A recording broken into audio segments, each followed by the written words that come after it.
Hello everyone and welcome back to another Chasing Childhood video, the series where I play games that we missed out on from years past and see how well they hold up today. Instead of giving these games a numbered score at the end, I'll give you some items or experiences that are of equal value to the amount of enjoyment that I got out of the game. Today's game is Bayonetta. It's $20 on Steam, and it is absolutely ridiculous in every single way. Let's start with the good. Bayonetta knows it's a video game, and above everything else, it wants you to have fun. So the game doesn't usually take itself too seriously, but there's one thing that it does take very seriously, and that's the combat, which is just incredibly intricate, very flashy, and it's just amazing. I can't believe that this game was released nearly 14 years ago. If it got released today, this combat system would go toe-to-toe with something like Devil May Cry 5. Essentially, the way that combat works is you're chaining together combos to take out enemies in like the most stylized way possible. And the game rewards you for changing up your attacks and not getting hit. So there are different melee weapon types like swords, you have flaming fists, you've got whips, and different gun types as well, like shotguns and pistols. You earn these different weapon types by beating different bosses in the game. Some of them are main stories, some of them are like hidden encounters, and then you also get weapon types for opening chests that are hidden in different parts of the level, so it encourages you to explore. Each of these weapons, it changes your combat strategy quite a bit, which is nice. So for example, you've got the whip, which is for crowd control. Admittedly, I didn't use this too much, but I saw the pros to it. What I did mainly use was the sword. The sword is super fast, and it allowed me to switch between my combos pretty easily because it was super fast, and the trade-off was that it's not as powerful as the fists.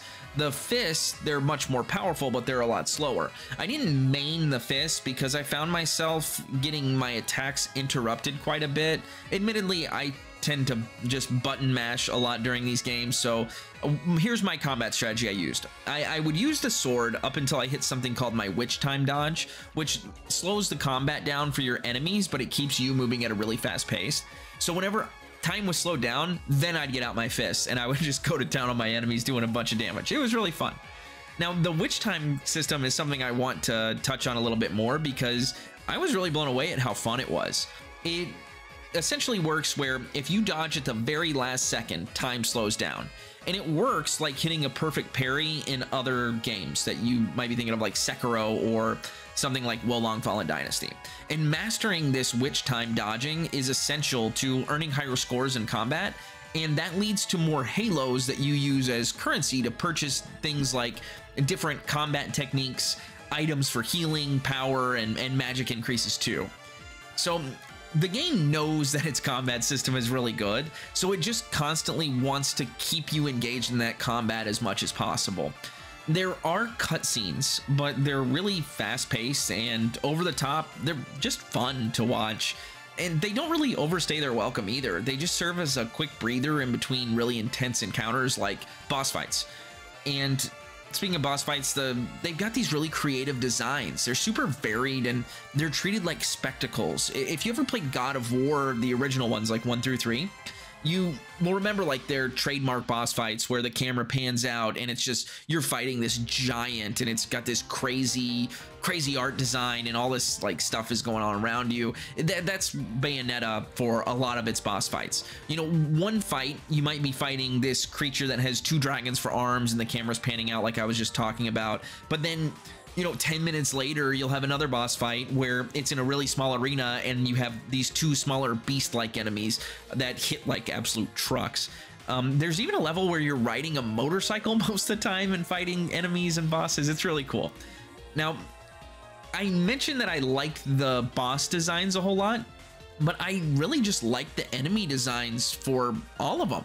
The artistic design was cool, and even though the graphics, which I'll touch on in a little bit, aren't the best, this different take on angels, it's so different than anything I've seen before that it felt like I was experiencing a fresh game, if that makes sense in a way. Something that I didn't really expect to enjoy all that much about Bayonetta was the lore. It has a system where you find notebook entries and you get to read about the background of the world around you, and it's super cool. It's connected to one of the characters in the game too that Bayonetta calls Cheshire. It was just fun, and I legitimately read all of those notebook entries because I just enjoyed them. It was cool learning about the world. The last thing I want to talk about is the game's length. It took me 10 hours to finish my first playthrough, but it's really set up to be played multiple times. It has a new game plus type system where it's similar to like Devil May Cry and Hi-Fi Rush, where you can replay it and you have all of the weapons that you unlocked and combos that you unlocked right from the get-go. So overall, you can see there's so much that I enjoy about Bayonetta, and I enjoyed my time playing it. Moving on now to the bad. The first thing you'll notice about the game is its color scheme is very bland. The game, it doesn't look bad by really any means, especially when you're looking at it through the lens of, oh my gosh, it's a 14-year-old game. But the game, it definitely doesn't pop like you're used to with more modern games. Another thing, the quick time events that are present throughout the entire game, most of them just suck, and the worst ones happen at the end of boss fight checkpoints where you've got to hit some like random button that comes up at the right time, and there's like no indication this is about to happen. And I miss so many of these just because I get distracted while watching it and I had to put my controller down, and as a result I'd have to redo some of the boss fight, and that was kind of frustrating and annoying. If you're really paying attention, this won't be a big deal because it's not like anything that you have to press is all that difficult, but if you slip up and don't pay attention for a second, you're probably going to have the same experience that I did with it. Another thing is that the environments, they get reused multiple times. They'll do things like add fire to the level, or you'll go through it in reverse, and you know, it's not extremely noticeable, but it is enough to where I feel like I needed to mention it. Honestly, I liked the story up until the last maybe hour and a half, where the game does try to do too much. It gets really messy. It's trying to tie everything together, but it leaves a pretty unsatisfying conclusion, in my opinion. I didn't like it. I didn't like it. No, most of the game I did like it, but the ending just lost me. Again, the ending, the last 3 levels, something else that happened was the enemies, they start to get repeated pretty often. It's not the worst thing in the world. It didn't take me out of the experience, but I did notice it specifically in the last mission where I was like, okay, this guy again, I'm fighting this guy again. So you can kind of see towards the end, I don't know if they were rushed to complete it or what, but it doesn't hold up to that same standard as the first like 8.5 hours of the game. I found the final few cutscenes to be a chore to get through. I just was ready for them to be over with, and I just wanted to get back to the combat, honestly.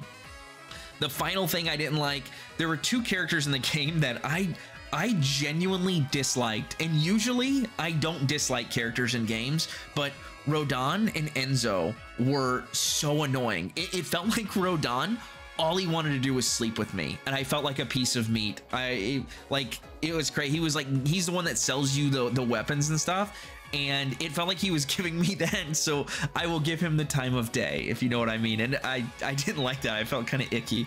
Enzo, he's this character who is basically like the most annoying version of Joe Pesci that you can imagine. It's just his voice, his demeanor, everything about it.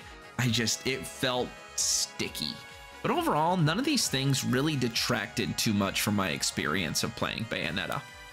And now the whole reason that you clicked on the video, the verdict. It's rare that a game that's this old can still feel fresh and exciting. You would think that after 14 years, there would be a bunch of games that do what Bayonetta tried to do back in 2009, but do it better. But that's not the case. Bayonetta's gameplay holds up today, and it can go toe-to-toe with any great modern action game. My enjoyment from this game, I would value at about $50. And how did I come to this conclusion? Well, I thought about things that I recently got for that price and really enjoy. First thing, Lord of the Rings Illustrated Edition. If you are a fan of the movies or the books or just fantasy in general, this is a very good buy. It's beautiful and it adds a lot to the Lord of the Ring mythology. Second thing, a decent MLB ticket. You know, near me, 50 bucks will not only get you into the stadium, but get you a pretty good seat. And I highly recommend this. I think baseball games, seeing them in person, are so much better than watching on TV, especially now that the games are down to like 2.5 hours instead of the 3.5 hours like they were in the last few years.